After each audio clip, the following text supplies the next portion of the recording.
Конкурста жедел уәкілдер, криминалистер, мамандандырылған күзет қызметінің полицейлері, айдаушылар, штаб қызметкерлерінен құралған 8 топ бақ сынасты. Парасатты полицей байқауы дәстүр бойынша жыл сайын күз мезгілінде Ішкі істер департаменті мемлекеттік тіл және ақпарат бөлімінің ұйымдастыруымен өткізіледі.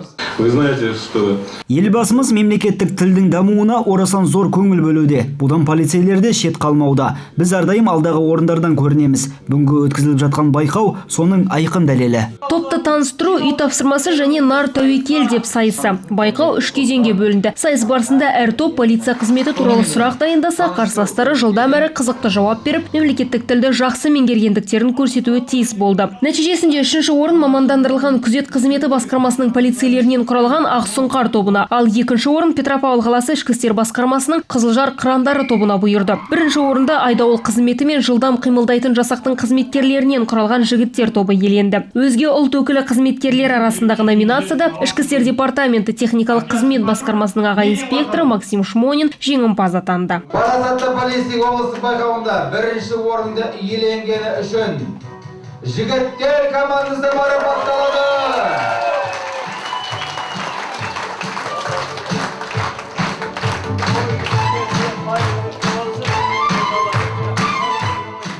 Жеңімпаздар қазанның 22-сінде Шымкент қаласында республикалық деңгейде өткізілетін байқауда солтүстік қазақстандық полицияның намысын қорғайды. Фариза Жазитова облыстық ішкі істер департаменті баспасөз қызметінің көмегімен әзірленді.